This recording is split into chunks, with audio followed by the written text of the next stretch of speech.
Mazmur 91 dalam lindungan Allah. Orang yang duduk dalam lindungan yang maha tinggi dan bermalam dalam naungan yang maha kuasa akan berkata kepada Tuhan, tempat perlindunganku dan kubu pertahananku, Allahku yang kupercaya. Sungguh dialah yang akan melepaskan engkau dari jerat penangkap burung, dari penyakit sampar yang busuk. Dengan kepaknya ia akan menudungi engkau, di bawah sayapnya engkau akan berlindung, kesetiaannya ialah perisai dan pagar tembok. Engkau tak usah takut terhadap kedahsyatan malam, terhadap panah yang terbang di waktu siang, terhadap penyakit sampar yang berjalan di dalam gelap, terhadap penyakit menular yang mengamuk di waktu petang. Walau 1.000 orang rebah di sisimu dan 10.000 di sebelah kananmu, tetapi itu tidak akan menimpamu. Engkau hanya menontonnya dengan matamu sendiri dan melihat pembalasan terhadap orang-orang fasik. Sebab Tuhan ialah tempat perlindunganmu, yang maha tinggi telah kau buat tempat perteduhanmu. Malapetaka tidak akan menimpa kamu, dan tulah tidak akan mendekat kepada kemahmu. Sebab malaikat-malaikatnya akan diperintahkannya kepadamu untuk menjaga engkau di segala jalanmu. Mereka akan menantang engkau di atas tangannya, supaya kakimu jangan terantuk kepada batu. Singa dan ular tedung akan kau langkahi, engkau akan menginjak anak singa dan ular naga. Sungguh hatinya melekat kepadaku, maka aku akan meluputkannya. Aku akan membentenginya, sebab ia mengenal namaku. Bila ia berseru kepadaku, aku akan menjawab. Aku akan menyertai dia dalam kesesakan. Aku akan meluputkannya dan memuliakannya. Dengan panjang umur akan kukenyangkan dia, dan akan kuperlihatkan kepadanya keselamatan daripadaku.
Shalom Bapak Ibu, KB House of Joy, apa kabar? Saya percaya kita semua dalam keadaan sehat dan bersuka cita, amin. Hari ini kita mau sama-sama memuji Tuhan, kita mau sama-sama menyembah Tuhan dengan penuh sukacita, amin. Mari kita mulai ibadah kita hari ini.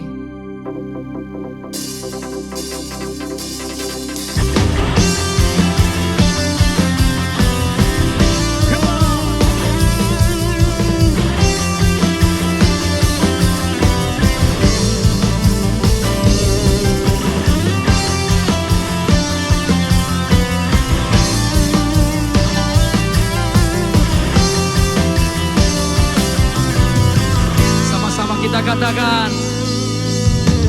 tiba saatnya kami berkumpul bersatu dari setiap suku dan bangsa, berdiri di hadapan tata anak domba, satu suara menyatakan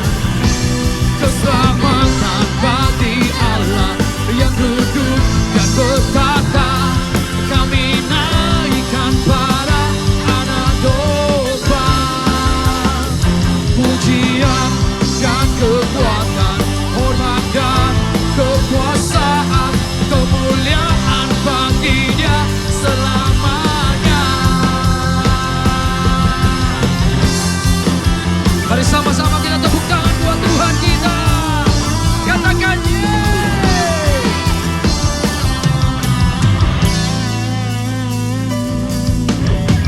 Tiba saatnya kami berkumpul bersama dari setiap suku dan bangsa. Berdiri di hadapan tata anak, satu suara menyatakan keselamatan bagi Allah yang duduk dan bertata. Kami naikkan pada anak domba, pujian dan kekuatan, hormat dan kekuasaan, kemuliaan bagi Dia selamanya. Keselamatan bagi Allah yang duduk dan bertata. Kami naikkan pada anak domba, pujian dan kekuatan, hormat dan kekuasaan, kemuliaan bagi Dia selamanya. Keselamatan bagi Allah yang duduk dan bertata. Kami naikkan pada anak domba, pujian dan kekuatan, hormat dan kekuasaan, kemuliaan bagi Dia selamanya. Kemuliaan bagi Dia selamanya. Kemuliaan bagi Dia selamanya.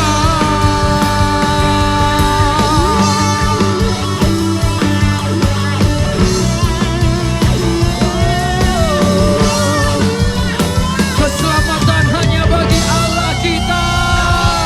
Haleluya.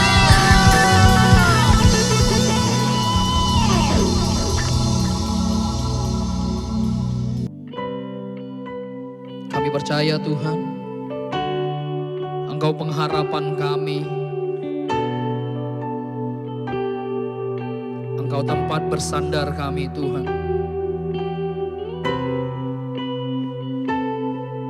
Mata kami tertuju kepadamu Tuhan.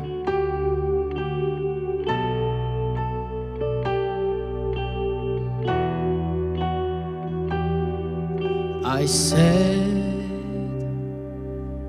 my eyes upon your feet, oh Jesus.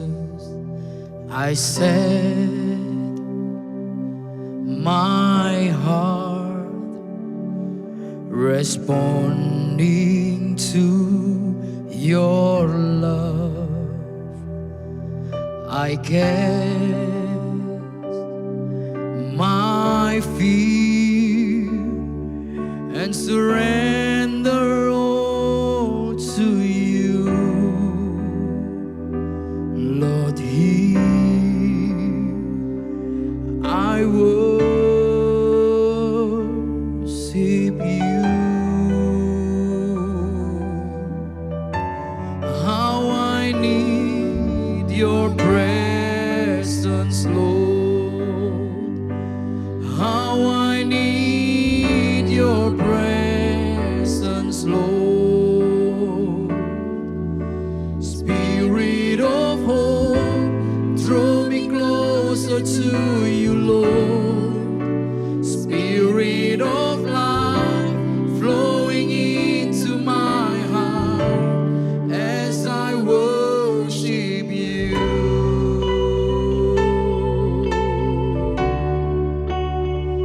As I worship you, I set my eyes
We worship you, Lord.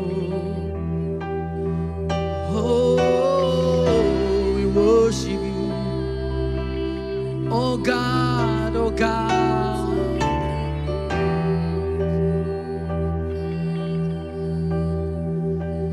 Let this be a cry from my heart, pouring out a sacrifice of praise. Let this be a worship from my heart in my surrender. Let this be the sweet song to you. Let this be the most that I can give. Let this be a worship from my heart for you, my King. Oh, let it be a cry.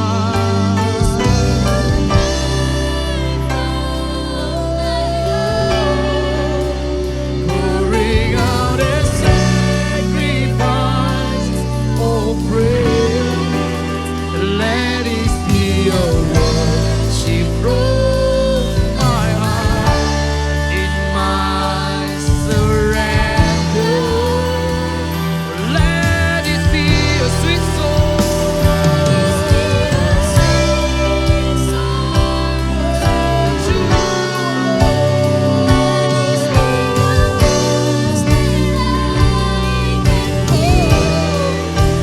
Let it be a worship from my heart for you, my Sing again. Let it be a cry from my heart.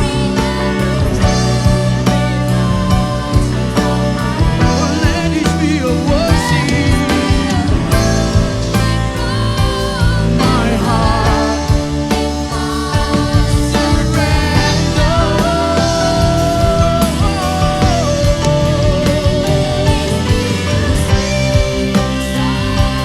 to you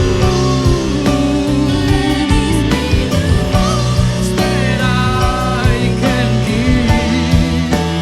Let it be the worship from my heart for you, my King. How I need your presence, Lord. How I need your presence, Lord.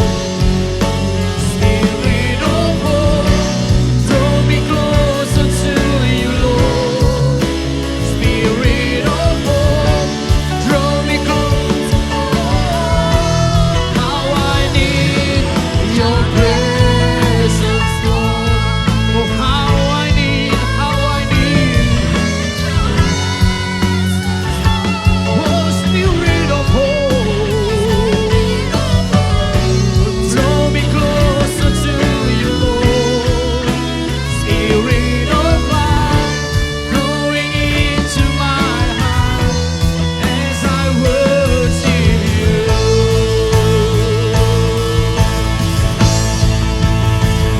Sama-sama kata. Berdiri, ku angkat tangan bagimu, ku kagum padamu penebusku. Berdiri, jiwaku serahkan padamu, aku milikmu. Berdiri,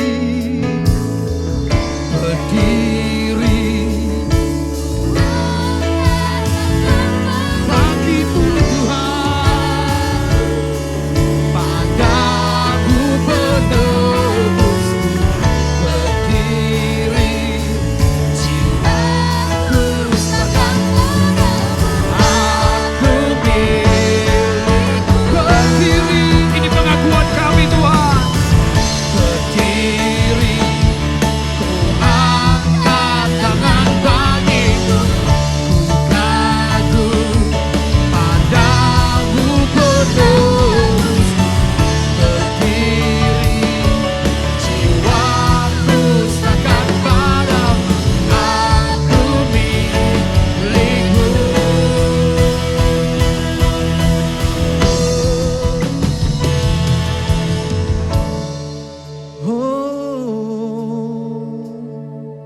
tiada yang bisa ku persembahkan selain hatiku Tuhan, semua bagimu. Sama-sama kita katakan, tiada yang bisa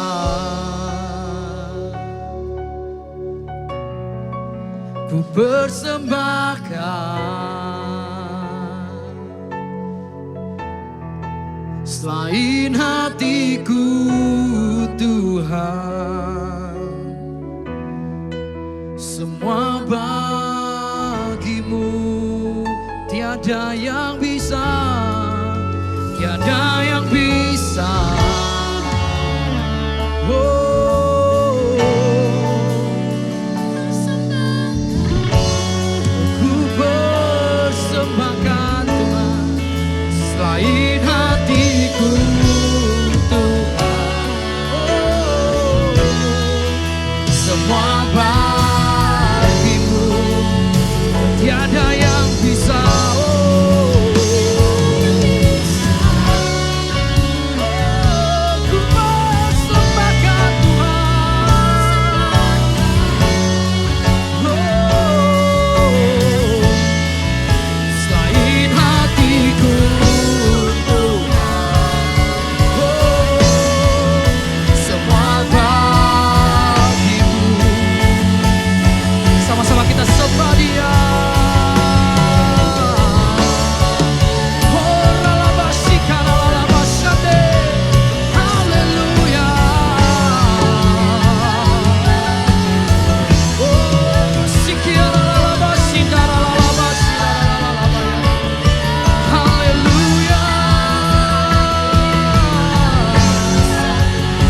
Tiada yang bisa kami persembahkan Tuhan selain hati kami, selain hidup kami ya Tuhan.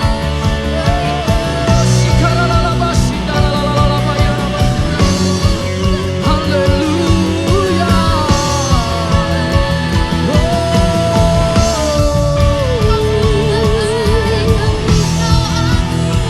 Kami permuliakan Engkau, kami agungkan Engkau, kami tinggikan Engkau Tuhan.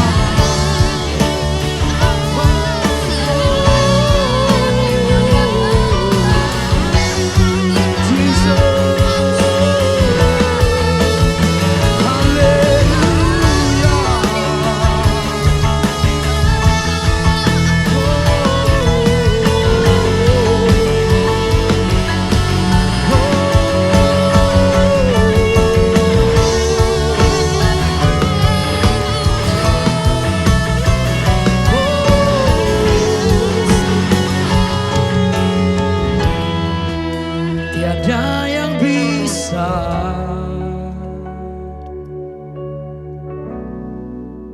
ku persembahkan selain hatiku Tuhan, semua bagimu.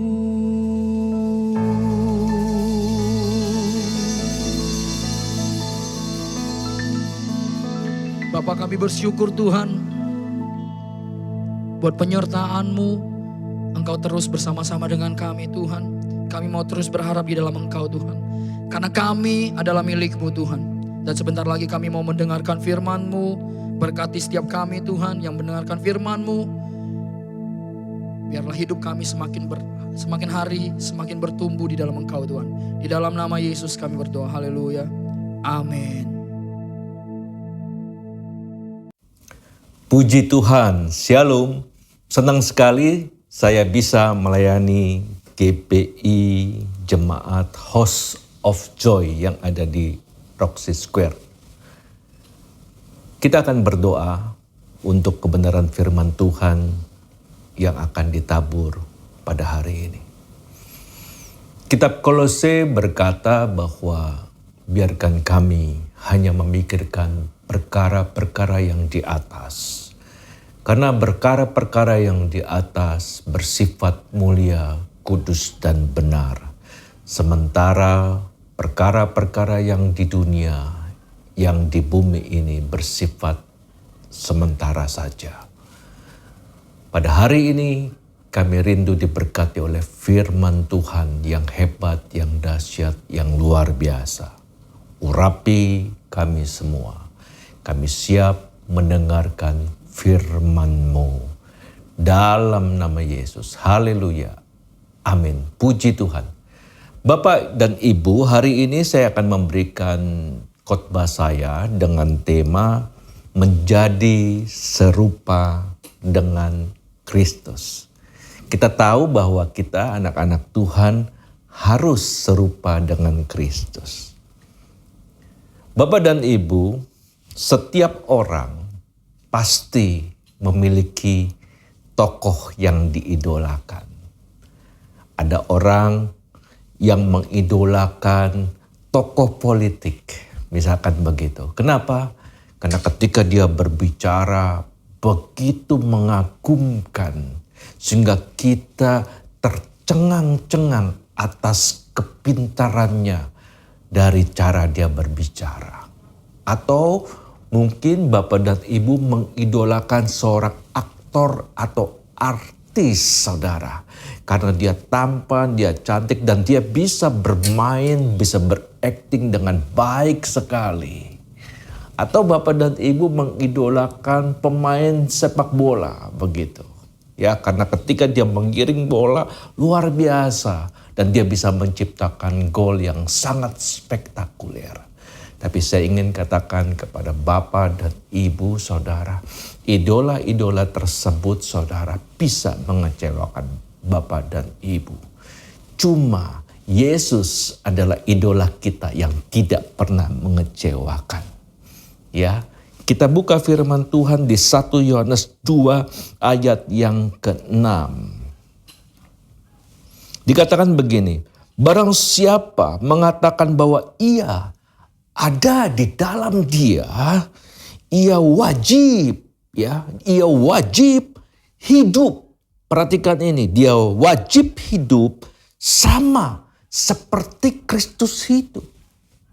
Ini luar biasa sekali saudara firman Tuhan ini.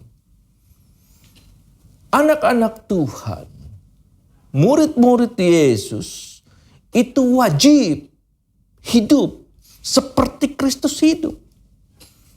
Dan hidup kita itu harus mencerminkan karakter Kristus. Karena dunia ini sedang melihat kita sebagai anak-anak Tuhan. Apakah kita mencerminkan karakter Kristus dan bisa memberikan teladan kita kepada orang banyak. Paulus mengatakan begini, Bapak dan Ibu, kita itu harus diubah menjadi sama, serupa, segambar dengan Yesus. Artinya kita itu harus diubah ke dalam karakter Kristus. Sekali lagi saya ingin katakan, kita harus diubah menjadi atau ke dalam karakter Kristus. Memiliki karakter yang sama seperti Kristus. Saya ingin bertanya kepada Bapak dan Ibu, pernahkah perkataan Yesus menyakiti hati orang lain? Tidak pernah. Bahkan ketika Yesus dianiaya, bahkan disalibkan, Yesus tetap perkataannya penuh dengan kasih, penuh dengan pengampunan. Bahkan Yesus bisa berkata, Bapa, ampunilah mereka, sebab mereka tidak tahu apa yang mereka perbuat. Wow, ini sangat luar biasa saudara. Sikap inilah yang harus dimiliki anak-anak Tuhan. Pikiran-pikiran Kristus itu harus teraplikasi di dalam setiap kehidupan kita. Menjadi serupa dengan Kristus berarti ada buah-buah roh yang kita bisa hasilkan. Ya, seperti yang dikatakan di Galatia 5 ayat 22 sampai 23, saudara. Ada 9 buah-buah roh. Kasih, sukacita, damai sejahtera, kesabaran, kemurahan, kebaikan, kesetiaan, kelemah lembutan, dan penguasaan diri. Wow, kalau buah-buah roh itu, saudaraku, ada dalam setiap kehidupan kita.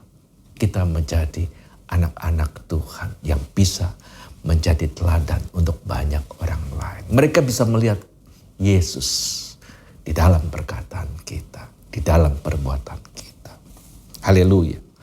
Hidup sebagai orang percaya yang serupa dengan Kristus, kita harus belajar. Ya, kita harus belajar gayanya Yesus itu seperti apa, saudaraku. Saya mencatat, saudaraku, ada 5 hal gaya hidup Yesus. Yang pertama adalah hidup Yesus itu penuh dengan kasih dan belas kasihan, saudaraku. Saudara pernah dengar cerita, ya, di dalam firman Tuhan, saudara, bagaimana Yesus memberikan makan 5.000 orang, saudaraku. Ya, dengan 5 ketur roti, 2 ekor ikan, Yesus beri makan 5.000 orang. Tidak termasuk perempuan dan anak-anak. Mungkin bisa lebih dari 5.000. Tapi apa? Kayak Yesus menunda-nunda pertolongannya. Oh tidak. Ketika mereka butuh makan, Yesus langsung berbelas kasihan. Dan dia langsung mendemonstrasikan kuasa Allah. Yesus memberikan makan 5.000 orang dengan sukacita, sehingga mereka mendapatkan sebuah berkat secara jasmani. Itulah gaya hidup Yesus, penuh dengan kasih, penuh dengan belas kasihan. Terus saudara membaca di Markus 10, saudara, mengenai Yesus menyembuhkan Bartimeus yang buta, saudaraku. Yesus juga tidak menunda-nunda. Ketika Bartimeus berteriak kepada Yesus, meminta pertolongannya supaya dia menyembuhkan, Yesus cuma berkata, saudara dikasih oleh Tuhan, apa yang ingin aku perbuat untukmu, anakku? Yesus tidak pernah menunda-nunda.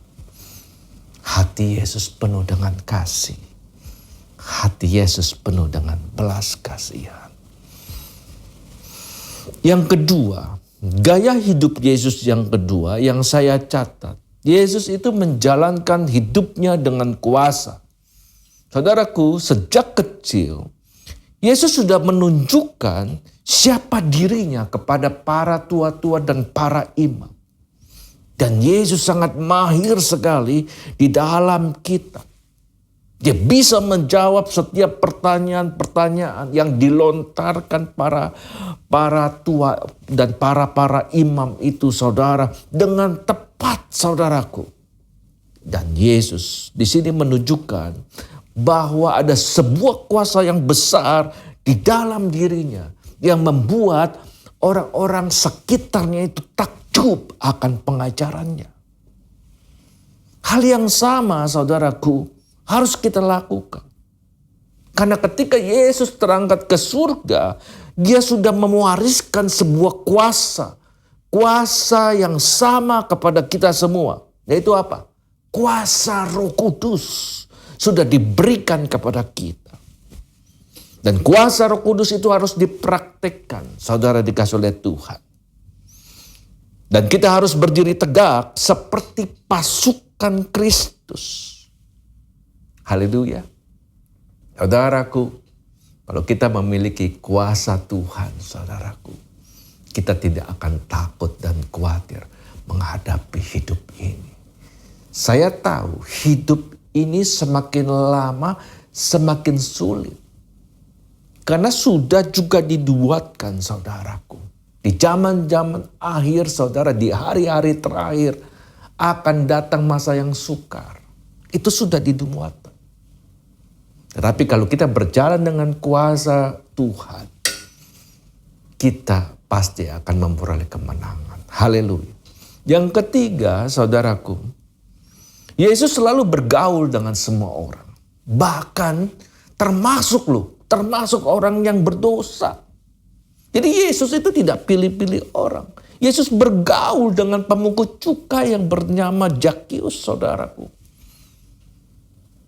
Tetapi yang hebatnya, saudaraku, ketika Zakheus berjumpa dengan Yesus, yang penuh dengan kasih, yang penuh dengan belas kasihan, yang penuh dengan kuasa, yang penuh dengan mujizat, kehidupan Zakheus berubah.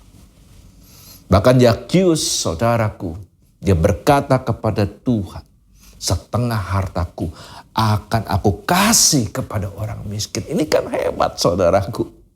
Bahkan dia bicara lagi, jika ada orang yang kuperas, akan kukembalikan 4 kali lipat. Karena dia melihat kasih Yesus yang luar biasa.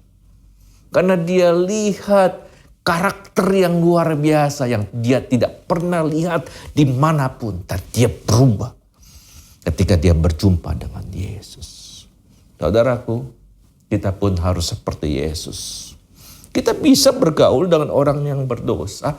Dan itulah kesempatan kita untuk memberitakan firman Tuhan. Untuk menyebarkan Injil kepada mereka. Supaya mereka bisa mengenal siapakah Yesus itu. Sehingga mereka tidak binasa. Tapi mereka memperoleh hidup yang kekal. Haleluya. Yang keempat, saudaraku. Saya mencatat sepanjang hidup Yesus itu selalu melayani dan berdoa. Sekali lagi, Yesus selalu melayani dan berdoa. Sepanjang hidup Yesus selalu melayani. 3,5 tahun Yesus berada dalam dunia ini. Dia melakukan pelayanan-pelayanan yang luar biasa yang membuat orang-orang takjub atas pelayanannya. Atas pengajaran firman-Nya, atas kuasanya, bagaimana dia menyembuhkan orang-orang yang akan ditolong, menyembuhkan orang-orang yang berdosa, saudara, supaya mereka bisa mengenal Tuhan Yesus. Wow, itu sangat luar biasa. Di firman Tuhan katakan di Markus 1 ayat 35. Yesus selalu berdoa, dikatakan pagi-pagi benar, pada waktu hari masih gelap, ia bangun dan pergi keluar. Ia pergi ke tempat yang sunyi dan berdoa di sana. Kehidupan Yesus selalu diwarnai dengan yang namanya doa. Wow, luar biasa. Ketika kehidupan kita diwarnai dengan doa, maka kehidupan kita akan berbeda. Kita tidak akan gentar. Kita tidak akan takut menghadapi hidup ini. Pandemi sudah hampir 1 tahun lebih, saudara, dikasih oleh Tuhan. Ya, banyak gereja-gereja yang belum berani ibadah tatap muka. Tapi kita terus berdoa karena dengan dampak dari virus pandemi COVID-19 membuat banyak dunia ini, saudara, digoncangkan, saudara. Ekonomi digoncangkan, saudaraku. Bahkan banyak juga kita melihat dan mendengar banyak orang-orang yang meninggal karena COVID-19. Oleh sebab itu kita anak-anak Tuhan itu harus sering berdoa. Berdoa masuk dalam hadirat-Nya. Bersekutu dengan Tuhan. Membangun sebuah hubungan yang intim kepada Tuhan. Saudaraku, orang yang suka berdoa, saudaraku, dia akan menjadi kuat. Badai boleh datang. Tapi dia tahu bahwa dia tidak berjalan sendiri. Dia berjalan bersama Yesus. Dan Yesus akan memberikan kemenangan-kemenangan yang baru. Dan dia akan takjub atas pertolongan dan kuasa Tuhan yang selalu menyertai hidupnya.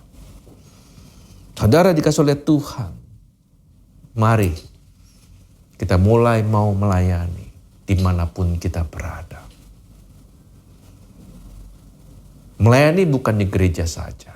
Ketika kita di tempat kerja, saudara dikasih oleh Tuhan. Ketika ada teman kita yang mungkin saja di dalam persoalan, dia mencurahkan hatinya, persoalannya kepada kita. Kita harus jadi berkat. Kita berikan jalan keluar untuk hidupnya. Bahkan kita doakan dia. Kita tolong dia semampu kita. Dan saya percaya orang-orang yang diberikan kemenangan, dia akan bersuka cita. Dan itulah yang dimaui oleh Tuhan. Karena kita sudah menjadi berkat untuk mereka semua. Yang terakhir, yang kelima, saudaraku. Yesus itu bersikap tegas dan dia tidak pernah kompromi dengan dosa. Saudara dikasih oleh Tuhan. Ketika Yesus melihat di bait Allah menjadi tempat berjual beli, Yesus bersikap tegas loh. Dia menegur dengan keras, dia mengusir para pedagang itu. Dan dia berkata begini, rumahku untuk tempat berdoa, bukan untuk sarang penyamut. Jadi Yesus ini tegas saudara. Dia tidak mau kompromi dengan namanya dosa. Kehidupan anak-anak Tuhan, kita harus juga menyalipkan daging kita. Kita harus hidup benar, hidup kudus. Karena dengan hidup benar, hidup kudus, kita mempermuliakan Bapa kita di surga. Oleh sebab itu, isilah hidup kita dengan Roh Kudus, agar Roh Kudus menguasai hidup kita. Saya teringat sebuah kisah yang sangat menarik. Bagaimana ketika Yusuf, saudaraku, digoda oleh tante Potifar. Yusuf itu orang yang diurapi oleh Tuhan. Yusuf itu orang yang dipakai oleh Tuhan. Padahal pada saat itu ada sebuah kesempatan dia bisa melakukan hal yang salah di mata Tuhan.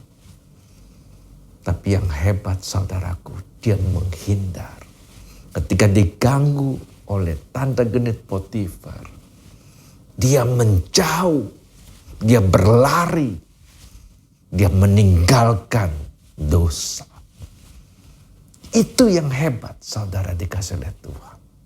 Anak-anak Tuhan yang ingin memiliki gaya hidup Kristus tidak pernah kompromi dengan dosa. Hari ini biarkan firman Tuhan ini saudaraku bisa menjadi rema, bisa menjadi berkat untuk kita. Pesan Tuhan hari ini, maukah kita serupa dengan Kristus? Tuhan Yesus memberkati.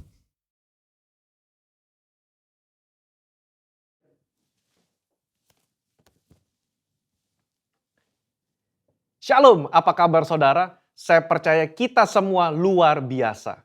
Voice of Pentecost kali ini kita membahas mengenai Mamon. Pernahkah saudara melihat ada orang yang begitu kaya tetapi tidak bisa menikmati kekayaannya? Salomo memperhatikan hal yang sama dalam Pengkhotbah 5 ayat 12-13.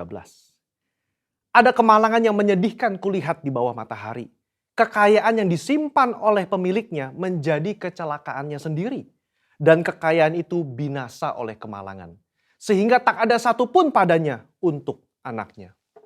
Saudara, Yesus sangat memperhatikan bagaimana seseorang melihat harta materi dan mengelola keuangannya. 16 dari 38 perumpamaan yang Yesus berikan berbicara mengenai mengelola harta benda dan keuangan. Nah, kita mau melihat salah satu percakapan Yesus dengan seorang pemuda yang kaya mengenai integritas di dalam mengelola harta benda. Dalam Matius 19 ayat 16-26, tercatat tentang seorang muda yang kaya raya dan bertanya kepada Yesus cara untuk memiliki hidup yang kekal. Saya yakin saudara pernah dengar cerita ini. Dari percakapan Yesus dan anak muda ini ada 3 hal yang dapat kita pelajari. Yang pertama, kehidupan kekal hanya ada di dalam Yesus. Pemuda ini datang dan bertanya, Apa yang harus kuperbuat untuk memperoleh hidup yang kekal? Hari ini kita percaya bahwa tidak ada satu perbuatan pun yang dapat membayar jalan menuju ke surga selain percaya kepada Yesus. Kehidupan kekal diberikan kepada mereka yang percaya kepada Tuhan dan itu diterima karena kasih karunia melalui iman. Kenapa Yesus tidak berkata seperti itu kepada anak muda ini? Karena pada saat itu pengetahuan dan pemahaman orang-orang mengenai keselamatan belum dibukakan. Yesus belum mati di atas kayu salib. Dalam kasus ini, Yesus mengubah fokus anak muda ini dari melakukan apa yang baik kepada siapa yang baik. Bapa itu sendiri. Karena keselamatan ada dalam pribadi, bukan dalam perbuatan. Yesus meminta dia untuk menaati segala perintah dari Allah yang baik itu. Kenapa? Karena kepercayaan yang sejati akan melahirkan gaya hidup yang menaati firman-firmannya. Hari ini, setiap kita diperhadapkan dengan pilihan. Mau atau tidak mau menaati firman-Nya. Dalam hal integritas, meskipun tidak ada orang yang melihat, apakah kita tetap menaati firman? Yohanes 14 ayat 15 berkata, "Jikalau kamu mengasihi aku, kamu akan menuruti segala perintahku." Yang kedua, jangan sampai mamon menjadi Allah kita. Pemuda yang kaya ini dengan yakin berkata bahwa ia telah menaati seluruh hukum Taurat yang diajarkan oleh Musa kepada bangsa Israel. Jangan heran saudara, memang salah satu kebanggaan orang Farisi adalah mereka berusaha sungguh-sungguh menaati hukum ini sesempurna mungkin. Rasul Paulus saja pernah berkata dalam Filipi 3 ayat yang ke-6, tentang kebenaran dalam menaati hukum Taurat, aku tidak bercacat. Kok bisa? Ya, secara eksternal mungkin bisa ditaati sempurna. Tapi dalam hati siapa yang tahu? Di sini, Yesus menaikkan derajat hukum ke standar yang sejati. Hukum tidak hanya mengatur soal perbuatan, tapi menyangkut hati dan pikiran. Anak muda ini begitu yakin telah menaati hukum Taurat, tetapi dia lupa soal hatinya yang terpikat dengan uang. Dia begitu sedih karena hartanya banyak dan hatinya terpaut pada keinginan untuk menjadi kaya, melebihi kasihnya kepada Allah dan kepada saudara-saudaranya. Di situ, Yesus menunjukkan masih ada yang kurang dalam dirinya dalam menaati hukum. Serta memberitahukan bahwa Allah yang disembah oleh anak muda ini sebetulnya bukan Tuhan, tetapi Mamon. Anak muda ini lebih suka menaati Mamon ketimbang menaati perintah Allah. Disinilah letak integritas hati berada. Kesesuaian pikiran dan hati terhadap firman Tuhan. Poin yang ketiga. Kita harus selalu mengecek motivasi hati kita. Matius mencatat, ketika orang muda itu mendengar perkataan itu, pergilah ia dengan sedih sebab banyak hartanya. Kenapa dia sedih? Karena Yesus menunjukkan dengan jelas apa yang menjadi fokus utama dalam hidupnya, yaitu uang. Kedua, dia sedih karena meskipun sudah tahu akar masalahnya, dia tidak rela menukar harta duniawinya dengan harta di surga. Kehidupan kekal itu sendiri. Saudara, Allah begitu mengasihi saudara dan saya. Dia tidak rela kita tertipu dengan kenikmatan duniawi yang bersifat sementara. Padahal di surga nanti, kebahagiaan yang dia siapkan itu kekal adanya. Mungkin kita berpikir, biarlah di dunia hati saya fokus mencari uang dan uang dan uang. Nanti begitu di ujung kehidupan, baru saya berpikir soal surga dan Yesus. Tidak ada yang tahu kapan ajal menjemput atau kapan Tuhan datang menjemput kita. Yesus sudah berkata dalam Matius 6 ayat 24, tidak seorang pun dapat mengabdi kepada dua tuan. Kamu tidak dapat mengabdi kepada Allah dan kepada Mamon. Ini berbicara soal integritas hati kita di hadapan Tuhan. Orang yang terus-menerus berfokus kepada uang atau mamon akan kesulitan menempatkan Tuhan sebagai prioritas pertama dalam hidupnya. Percayalah, kita yang mencari dahulu kerajaan Allah dan kebenarannya, Tuhan akan cukupkan kebutuhan kita di dunia ini. Allah adalah Bapa yang baik, yang suka memberi berkat kepada anak-anaknya. Mari kita belajar mengucap syukur dan menerima berkat yang Tuhan berikan dengan rasa cukup. Saya tutup dengan kata-kata bijaksana dari Raja Salomo. Siapa mencintai uang tidak akan puas dengan uang. Siapa mencintai kekayaan tidak akan puas dengan penghasilannya. Saya berdoa, kita semua mengucap syukur atas berkat yang Tuhan beri dalam hidup ini. Dan biarlah hidup kita terus menjadi berkat bagi orang lain. Mari berlomba-lomba mengumpulkan harta di surga, bukan di dunia ini. Saudara, untuk penjelasan lebih lengkap dari tim teologi kami, jangan lupa buka link yang ada di atas atau scan QR Code yang tersedia. Salam integritas, Tuhan Yesus memberkati.